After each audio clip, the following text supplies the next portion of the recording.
आज हमारे साथ है Tanveer. Welcome to Tanveer shipping updates में आपका स्वागत है। तनवीर को बता दें, 7 आइसलैंड में पहले डीएनएस की है, उसके बाद में अभी ये दूसरे शिप पे जा रहे हैं। पहली बार हो गया इनका, एक शिप करके आए हैं, दूसरे शिप पे जा रहे हैं, उसके लिए मेडिकल कराने आए हैं। तो तनवीर से हम लोग बात करेंगे इनका 7 आइसलैंड में कैसे हुआ और इंटरव्यू में क्या पूछा गया, रिटर्न में क्या हुआ था, 7 आइसलैंड का प्रोसेस क्या है, इनको पैसा कितना मिल रहा था पहली बार में, जो कि बच्चे सबसे ज्यादा यही पूछते हैं कि स्टाइपेंड कितना मिलेगा, और वेटिंग पीरियड देखेंगे, वेटिंग पीरियड कितना रहता है 7 आइसलैंड में।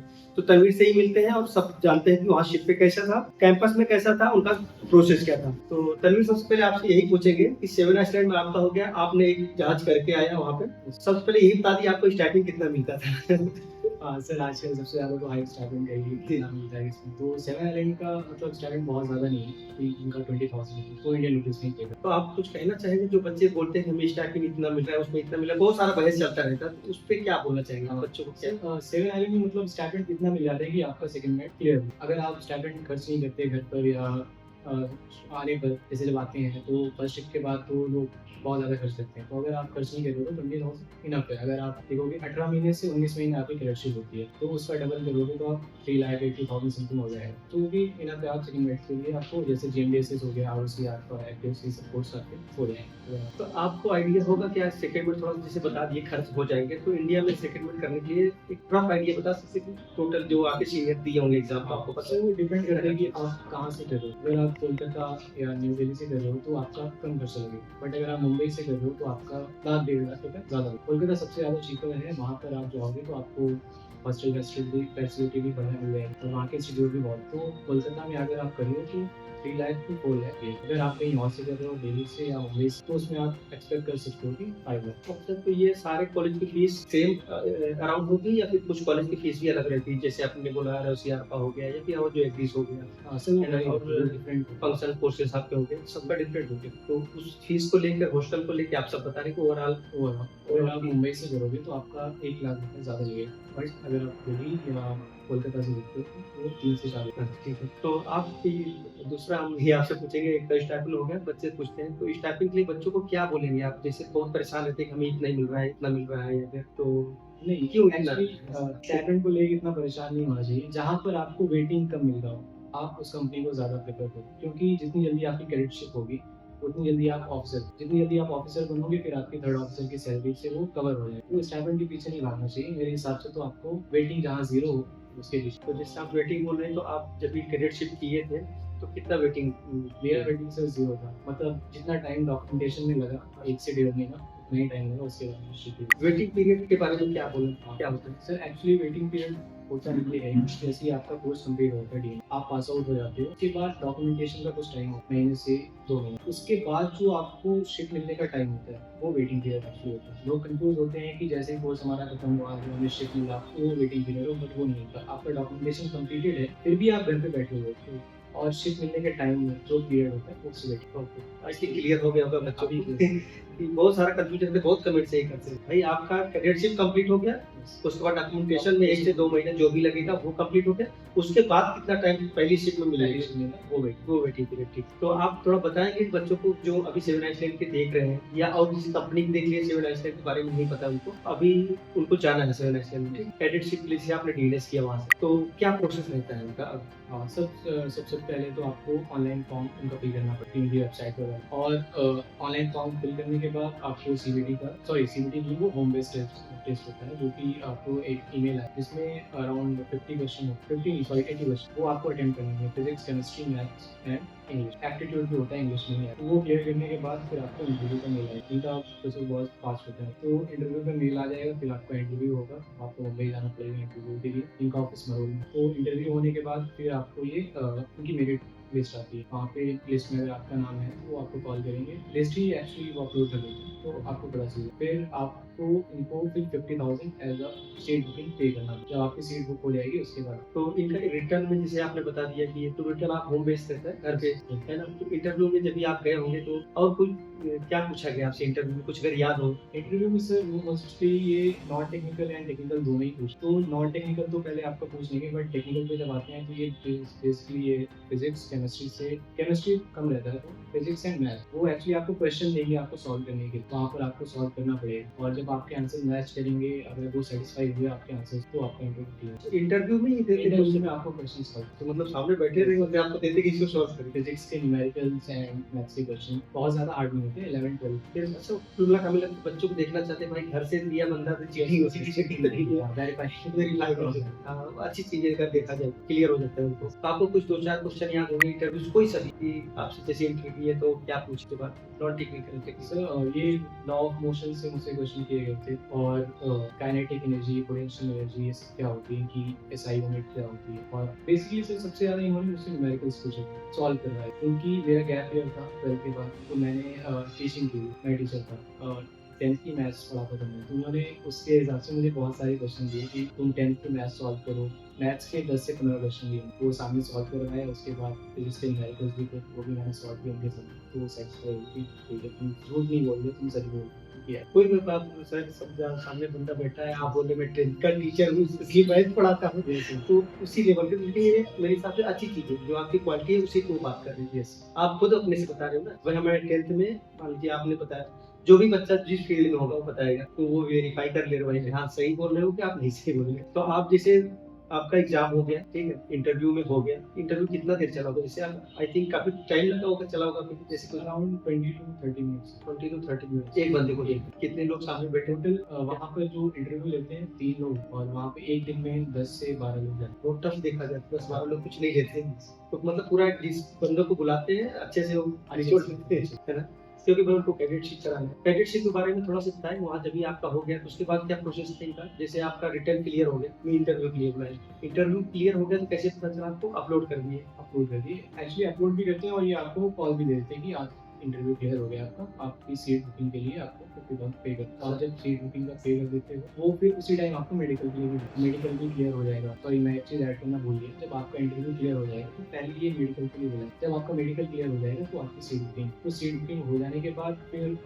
आपका अगस्त बैच में तो 1 अगस्त से, और फेब में हो तो 1 फेब। ये मेडिकल के लिए आपको कहाँ बुलाते, कहीं भी करा देते हैं फिर सेंटर पर बुलाते जब मेरे टाइम में तो सर इन्होंने मुंबई में मुझे मेडिकल वहाँ हुआ था, उसके बाद सारा क्लियर हो गया फिर आप फिर मुझे सीट बुकिंग के लिए पे करना। तो थोड़ा सा कैडेटशिप के बारे में आप बताएंगे, जैसे आपकी सीट बुकिंग हो गई फिर आपने कैडेटशिप, आप अगस्त बैच में थे, अगस्त बैच, तो कैसा वहाँ का कैंपस है या पढ़ाने का क्या है, कुछ थोड़ा बताएंगे। पढ़ाने का तो कैंपस तो अभी जब मैं था तो वो तब वहाँ पे प्रोग्रेस में था, इन प्रोग्रेस में बन ही रहा, तब बहुत अच्छी फैसिलिटीज थी वहाँ के, हॉस्टल जो रूम है बहुत अच्छे थे, जो उनका एकेडमिक ब्लॉक है वो भी बहुत अच्छे है, मतलब उनका स्ट्रक्चर जो है वो पूरा शिप पे टाइप का, अगर आप देखेंगे तो उनकी वेबसाइट, तो उनके मतलब जो टीचर्स होते हैं वो सारे के सारे कैप्टन, और कैप्टन से जब आप इंटरेक्ट करोगे, आप उनसे बातें करोगे तो वो अलग ही लेवल की, जैसे कि कैप्टन आपको सीधा आगे पढ़ा, चीफ ऑफिसर भी नहीं थे, सारे के सारे कैप्टन वहाँ की, मुझे मतलब ये सब चीज़ें बहुत। तो आपने अभी बताया कि जैसे वहाँ सामने बैठा के न्यूमेरिकल वगैरह या फिर और सारे क्वेश्चन सॉल्व कराते हैं, तो आपने हमारी एमसीटी की बुक भी देखी थी सर, ये तो इसके बुक के बारे में क्या कहेंगे आप? ये एमसीटी की बुक, मतलब हमारे टाइम में तो सर ऐसा कुछ नहीं था,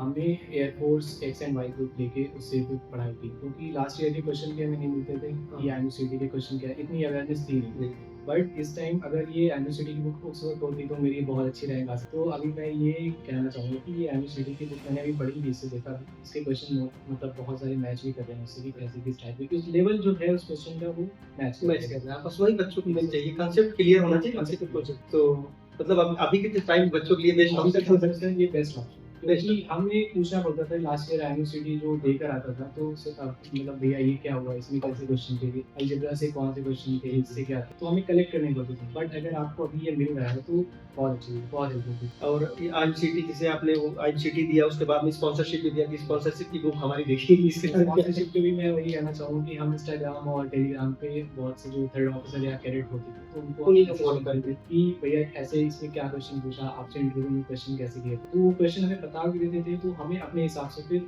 उसका आंसर रेडी करना पड़ता। बट इसमें क्वेश्चन भी है, क्या क्वेश्चन है, इसमें आंसर भी है, तो आप इसको रेफर कर सकते हो, तो आप अपने हिसाब से भी आंसर बना सकते हो, बट ये बना सकते हो, एक मोटा-मोटा आइडिया लग जाएगा है ना, इंटरव्यू के क्वेश्चन काफी हैं, आपने तो देखा ही पूरा ये इंटरव्यू के क्वेश्चन टाइप है ना, क्या क्वेश्चन पूछ सकते हैं, तो एक कम से कम आइडिया तो लग जाएगा उनको, है ना, बहुत सही आइडिया लगेगा, मतलब एक बेस मिल जाएगा उनको कि क्या हमें क्या पूछ सकते हैं, हमसे कैसे प्रिपेयर करना है। तो आप लोग को भी अगर ये बुक चाहिए आईएमसीटी की स्पॉन्सरशिप की, अगर आप मार्केटिंग की तैयारी कर रहे हो स्पेशली आईएमसीटी स्पॉन्सरशिप की, तो आप फ्लिपकार्ट अमेजोन पे दोनों पे अवेलेबल है, आप लोग की बुक मंगा सकते हो, ये जरूर से मंगाएंगे, बहुत हेल्पफुल है आपके लिए। दोनों बुक है ना, क्योंकि हम इसलिए बोल रहे हैं कि हम इनको पहले बताया नहीं, हमने दिया बुक, हम के पढ़िए, आप पहले इसका रिव्यू दीजिए।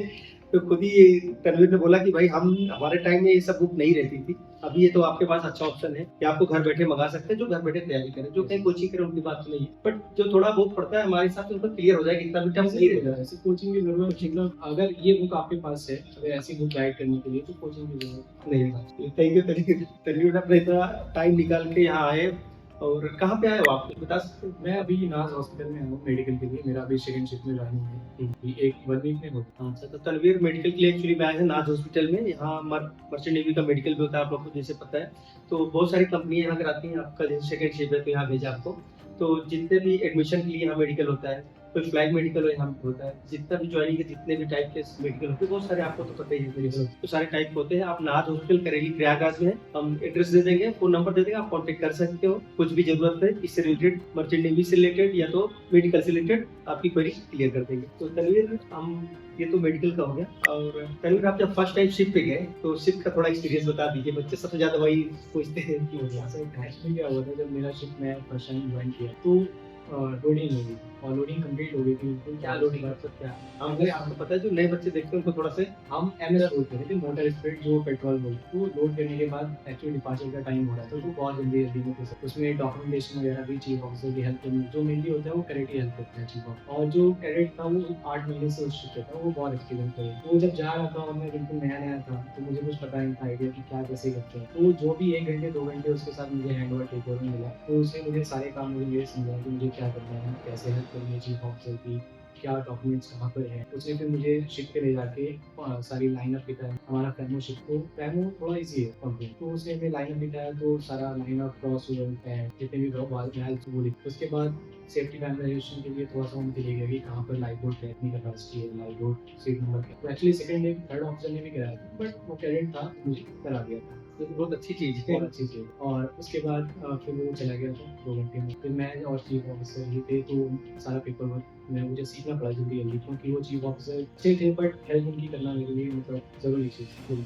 और उसके बाद फिर हम वहाँ से निकले, फिर नेक्स्ट डे ही हमें सुबह एंकर स्टेशन के लिए गया। फिर एंकर स्टेशन के लिए भी मोस्टली मतलब रोशन के साथ कैडेट जाता था और चीफ ऑफिसर जाते, एक ओएस भी होता है साथ में, बट मुझे क्योंकि सीखना था तो चीफ ऑफिसर मुझे भी नहीं। तो नेक्स्ट डे एंकर स्टेशन के लिए गए हम। उसके बाद फिर मैं आया सीसीआर में, सीसीआर फाइनलाइजेशन हुआ मेरा चीफ ऑफिसर से। फिर मैं ब्रिज पे गया, सेकंड ऑफिसर ने मेरा ब्रिज फाइनलाइजेशन कराया, और थर्ड ऑफिसर के साथ कोई डिफरेंट में दी क्या क्या सेफ्टी आइटम्स क्या कैसे यूज़ करना है, कितनी क्वांटिटी में है, और इमरजेंसी हमारी ड्यूटीज़ होती है। मास्टर लिस्ट एक्चुअली होती है हमारे रूम में ही होती है, बट ऑफिसर को भी बताया हमने कि मास्टर लिस्ट में तुम्हारी जैसे इमरजेंसी में क्या ड्यूटीज़ है और फायर के टाइम में क्या ड्यूटीज़ है। चलो मैं एक चीज ऐड करना हूँ, तो अभी तनवीर ने बोला आपको नहीं समझ में आएगा सीसीआर कंट्रोलेशन क्या हुआ, तो सीसीआर मैं बता देता हूँ। जहाँ से कार्गो कंट्रोल होता है, जैसे लोडिंग अनलोडिंग होता है, तो एक रूम होता है, तो वहां से सारा कंट्रोल होता है, उसको सीसीआर बोलते हैं। और ब्रिज इन्होंने बताया, ब्रिज से जहाँ शिप कंट्रोल होता है, शिप चलना रहता है, जहाँ से कंट्रोल होता है, नेविगेशन जहाँ से होता है, उसको ब्रिज बोलते हैं। और डेक ग्राउंड इसलिए इन्होंने बोला कि डेक पे एटलीस्ट जब पहला दिन जाता है, तो कुछ कंपनी का रूल रहता है 24 आवर्स के अंदर एटलीस्ट बंदे को पता होना चाहिए कौन चीज कहाँ है, मेन है सेफ्टी से रिलेटेड। इन केस फायर लग गया, कुछ ग्राउंडिंग हो गया या कुछ भी होगा, तो एटलीस्ट पता रहे बंदे को हमें क्या एक्शन लेना है या हमें कहाँ जाना है, इसलिए होता है कंट्रोलेशन। सही बोला ना? तो उसके बाद आपको जब पहले दिन लगा नहीं आपको हम कहाँ के फंस गए?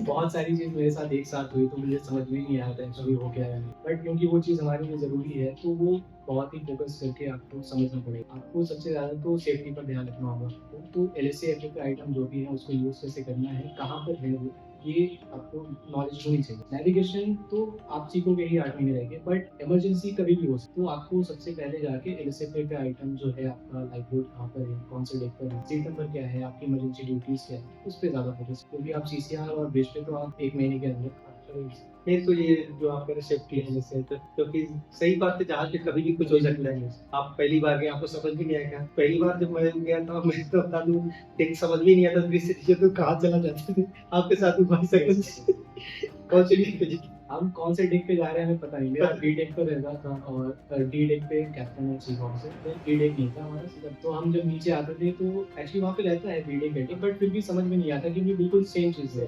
तो इधर से उधर कहीं भी खो जाते थे कि कहाँ पर है, और एक्चुअली एकोमोडेशन बहुत बड़ा था। अरे पहले क्या, अभी भी कभी कभी होता है वीसीसी को ज्वाइनिंग हो गई, ब्रिज से उसको समझ नहीं आता किधर चले जा रहे हैं, एक तो सीढ़ी नीचे चले गए, वापस आ रही है इधर। तो जब पहली बार देख रहे हैं आप, पोस्टर हर जगह लगा रहता है, लेकिन आप ध्यान नहीं देते आप, क्योंकि गलती है, देना चाहिए। सी टेक में जा रहे हैं, डी टेक में जा रहे हैं, ए टेक में जा रहे हैं, और पीछे फ्लो में करके चले जाते हैं। तो अच्छा, जब ये आप गए पहली बार शिफ्ट पे, तो लोगों का क्या रिएक्शन था?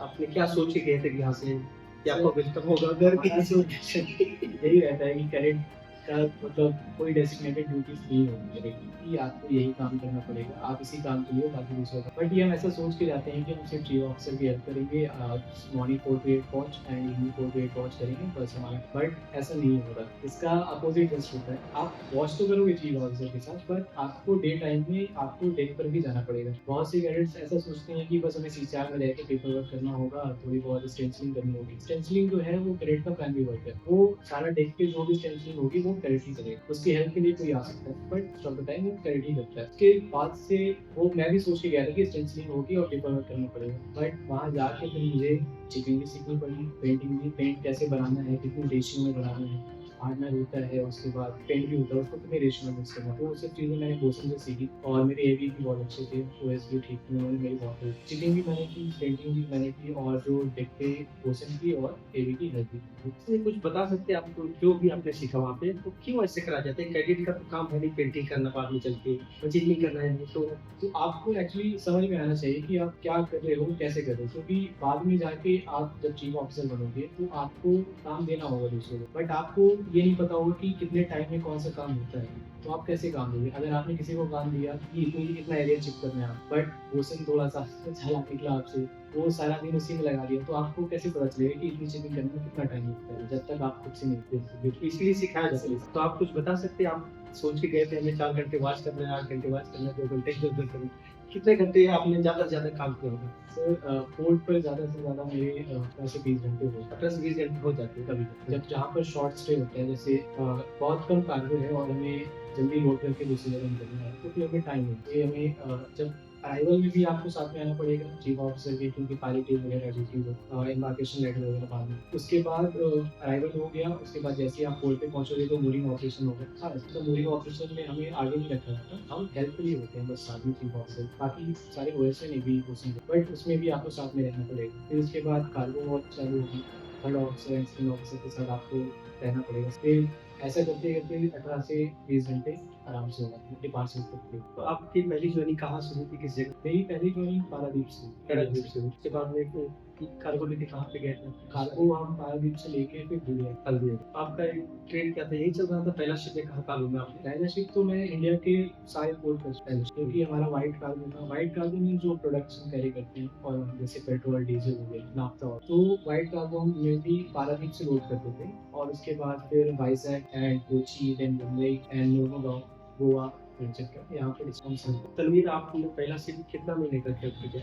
ऐसे 8 महीने 8 महीने करके गए, अभी फिर से जा रहे हैं आप ज्वाइनिंग के लिए, तो अभी क्या सोच रहे हैं कि आप इस बार पूरा अपना सी सर्विस कंप्लीट करके सर जैसे 18 महीने की कैडेटशिप और 8 महीने मेरे हो गए, बट कंपनी अभी मुझे 8 महीने का दूसरा कॉन्ट्रैक्ट होगी, तो 8 अगर मैं पूरे 8 करता हूँ तो 16 महीने मैं रिक्वेस्ट कर सकता हूँ वहाँ पे कि मुझे 10 महीने का कॉन्ट्रैक्ट मतलब बाद में एक्सटेंड कर दूँ मेरा कॉन्ट्रैक्ट, बट अगर नहीं करते तो फिर मुझे 4 महीने और, क्योंकि बहुत से बच्चों का दिमाग में चलता भी ना ऐसा कि मैं इतना दिन करके 2 सेलिंग में हो जाएगा मेरा, लेकिन रियलिटी कुछ और रहती है। कंपनी के रूल्स क्या है, क्या आपका सिचुएशन क्या है उस टाइम में, है ना? तो तैयार रहना चाहिए बच्चे को। आप रिक्वेस्ट कर सकते हो, कंपनी मान भी सकती है, ऐसा कुछ नहीं है कि नहीं?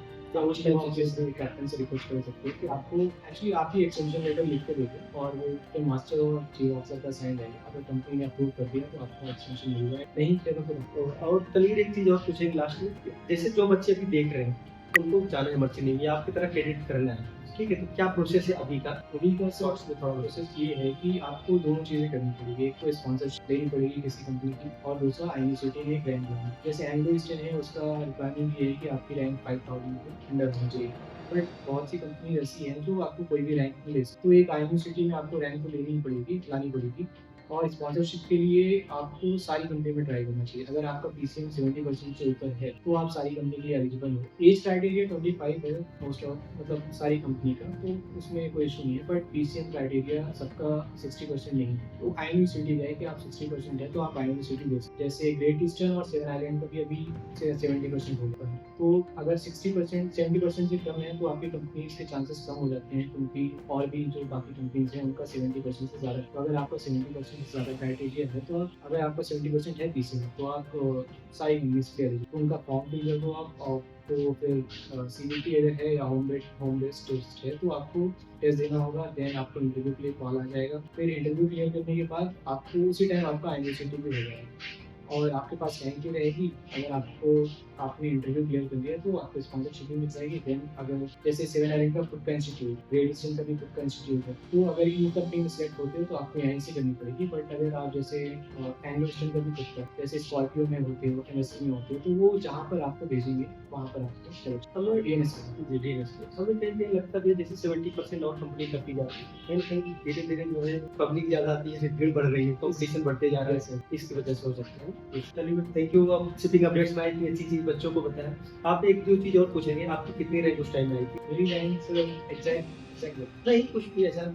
मेरी 4000। तो तभी आप किस किस कंपनी का इंटरव्यू दिए थे, स्पॉन्सरशिप बेस पे या फिर एग्जाम दिए थे? स्पॉन्सरशिप के लिए मैंने वॉलम में दिया था और ग्रेट ईस्टर्न एंड सेवन। और ग्रेट ईस्टर्न में मेरा सीबीटी उसका होम बेस्ड टेस्ट होता है वो क्लियर कर लिया था मैंने। बट उसके इंटरव्यू के लिए मैं नहीं जा पाया था क्योंकि फिर सेवन आइलैंड का रिटर्न था, तो मैं सेवन आइलैंड का रिटर्न ले रहा था। और वॉलम का भी मेरा कुछ हो गया था, बट डॉक्यूमेंट मैंने उधर नहीं दिया क्योंकि मुझे वॉलम नहीं मिला, क्योंकि उसका वेटिंग पीरियड ज़्यादा है और उसका स्टार्टिंग तो बहुत, बट वेटिंग पीरियड ज़्यादा होने के लिए। तो आप लोगों ने देखा तनवीर का वेलर में हुआ था, जो कि बच्चे सोचते हैं हमारा हो जाए, वो उधर इसलिए नहीं गए, वहाँ वेटिंग पीरियड ज्यादा है, पैसा इससे ज्यादा वहाँ था, जा सकते थे लेकिन वेटिंग पीरियड की वजह से नहीं गए, इसलिए कि जो 5-6 महीना 8 महीना वेट करेंगे वहाँ एग्जाम देके थर्ड ऑप्शन जल्दी बन जाएंगे ना, जो सैलरी यहाँ मिल रही है उससे डबल 2-3 टाइम और हो जाएगी, है कि नहीं? तो Tanveer thank you shipping updates में आने के लिए। और आप लोग को जो भी क्वेश्चन रह गया हो, नहीं आप नहीं समझ में आ रहा हो, सेवन आइलैंड से लेकर वेलम से लेकर जो कि तनवीर ने दिया है, या फिर शिप से रिलेटेड कुछ भी जानकारी आपको चाहिए तो आप कमेंट्स कर सकते हो शिपिंग अपडेट्स पे, हम रिप्लाई कर देंगे, या तो फिर तनवीर रिप्लाई कर देंगे, या फिर मिलेंगे अगली बार जब ये सेकंड वीक का एग्जाम दे देंगे इंशाल्लाह, अगली बार मिलेंगे तो होपफुली, तो अगली बार पूछ लेंगे जो भी रह गया है। Thank you Tanveer shipping updates पे आने के लिए। और एक बार फिर से बुक के लिए बता देते हैं, ये बुक जो है आप लोग के लिए, आप बोल दिए हम क्या बोलेंगे। तो गाइस मैं ये कहना चाहूँगा कि ये बुक बहुत सही है आपके लिए, एडमिनिस्ट्रेटिव एंड स्पॉन्सरशिप जो दोनों बहुत ज़रूरी है आपको डीएनएस या बीएससी करने के लिए। तो आपको एडमिनिस्ट्रेटिव की बुक भी मिल रही है, स्पॉन्सरशिप गाइड भी मिल रहा है आपको, तो आपको ये बुक जरूर लेनी चाहिए। इसमें आपको क्वेश्चन 5000 प्लस एमसीक्यूज है, इसमें कंपनी स्पेसिफिक क्वेश्चंस भी हैं जो आपको मतलब कंपनी में क्या क्वेश्चन पूछे जाते हैं, क्या क्वेश्चन आपसे एक्सपेक्ट कर सकते हैं, आपको कितना पता होना चाहिए, वो सब कुछ इसमें है। एंड पीसीएम जो मेरे टाइम में अवेलेबल नहीं थी बुक, तो मैंने air force X and Y group से प्रिपरेशन की थी, बट अभी आपको ये मिल रहा है तो थैंक यू तनवीर। आप लोग को ये बुक फ्लिपकार्ट अमेजोन पे मिल जाएगी। हमने तनवीर आया तो हमने तनवीर को बुक दे दी, हमने भाई पढ़ो इसका रिव्यू दो। तनवीर ने बोला कि आप बहुत अच्छी बुक है भाई, क्योंकि हमारे टाइम में नहीं थी, अभी एक जगह सब मिल रहा है आपको, तो अभी आपके पास टाइम है, आप भी मर्चेंट तैयारी कर रहे हो, तो दोनों बुक स्पॉन्सरशिप इसलिए बनाया है कि इंटरव्यू बच्चे फंस जाते हैं, तो इंटरव्यू से रिलेटेड क्वेश्चन उसका आंसर भी हमने दिया है कि आप बता सकते हो, एटलीस्ट आपको माइंड में आएगा अच्छा ये हम बोल सकते हैं। बोलना तो आपको ही है और अपने मन से ही बोलना है, एटलीस्ट आपको आइडिया लग जाएगा, आपको रेफरेंस मिल जाएगा, हाँ अच्छा ये चीजें हो रही है। तो आप दोनों बुक मंगा सकते हैं, फ्लिपकार्ट अमेजोन पे दोनों अवेलेबल है। Thank you Tania.